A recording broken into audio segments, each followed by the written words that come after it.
नमस्कार, मैं सुदीप पंचवैया। राज्य के शिक्षक धर्म संकट में फंस गए।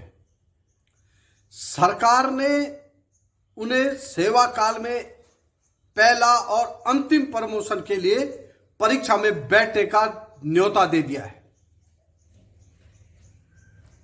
जी हां, आज हम इस पर विस्तार से चर्चा करेंगे।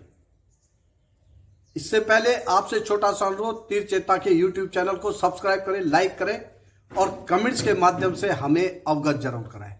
जी हां, आमतौर पर 1990 के बाद शिक्षकों का पूरे सेवा काल में एक प्रमोशन हो रहा है।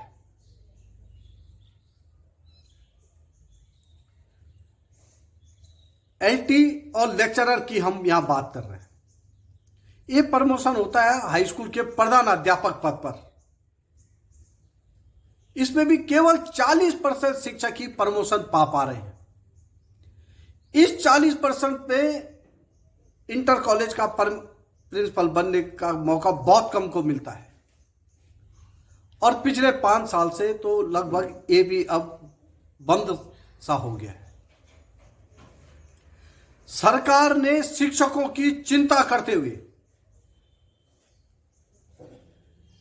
इंटर कॉलेज के प्रिंसिपल के 50% रिक्त पदों पर सीधी भर्ती शिक्षकों में से, जिसे सीमित भर्ती का नाम दिया गया है, उनको आमंत्रित किया है लोक सेवा आयोग के माध्यम से। आइए परीक्षा में बैठिए और प्रिंसिपल बन जाइए।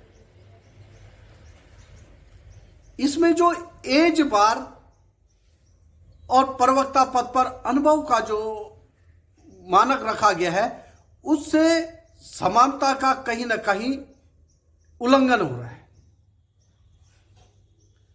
सबसे बड़ा अन्याय इसमें राज्य के पहले कमीशन लेक्चररों के साथ हो रहा है। 2003 में कमीशन लेक्चरर के लिए आवेदन करने और 5 में नियुक्ति पाने वाले अधिकांश प्रवक्ता इस शर्त से 50 साल की एज बार की वजह से बाहर हो गए। राज्य का पहला कमीशन प्रवक्ता, उसमें बहुत कम, शायद 5% भी मुश्किल पर ऐसे प्रवक्ता होंगे जिनकी एज 50 से ऊपर नहीं हो गई। एलटी की 30 साल की सेवा भी को भी इसमें शामिल नहीं किया गया है। एलटी की वरिष्ठता तो वैसे भी भजराम हौलदारी के में चल रही है, पर लेकिन एलटी में जिन विषयों को जिन विषय के अध्यापकों को विषयगत लाभ मिला होगा और उनको 10 साल प्रवक्ता बने हुए होंगे, वो अहर होंगे, वो इस फॉर्म को भर सकते हैं। पर मजेदार बात यह है कि सीधी भर्ती होने के बावजूद प्रिंसिपल चुने जाने, इस परीक्षा से जो प्रिंसिपल चुने जाएंगे, अभी ये स्पष्ट नहीं है कि वो प्रशासनिक कैडर में जाएंगे या शैक्षणिक कैडर में रहेंगे। अगर कोई इल्ला बिल्ला शिक्षक, एक आध शिक्षक जो 40 साल की उम्र में इस परीक्षा में पास हो जाएगा, सवाल उठता है क्या वो 20 साल इंटर कॉलेज का ही प्रिंसिपल रहेगा? शासन के स्पष्ट निर्देश है, कोई प्रिंसिपल कितना भी वरिष्ठ हो, वो डिप्टी ईओ भी नहीं बन सकता, बीओ भी नहीं बन सकता।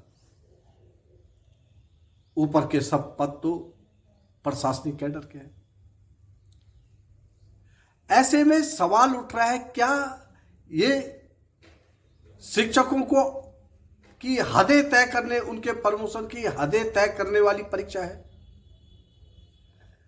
राजकीय शिक्षक संघ का कुछ ऐसा ही मानना है।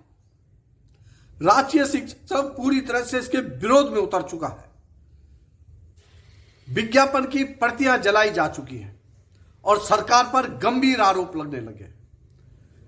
विभागीय अधिकारियों को लेकर टीका टिप्पणियां होने लग गई हैं और राजकीय शिक्षक संघ कोर्ट जाने की तैयारी करने लगा है।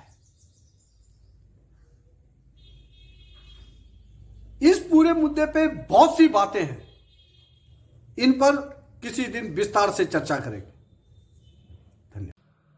सरकार द्वारा जो माध्यमिक विद्यालयों में प्रधानाचार्य पद सीधी भर्ती की जा रही है, राजकीय शिक्षक संघ उसका विरोध करता है।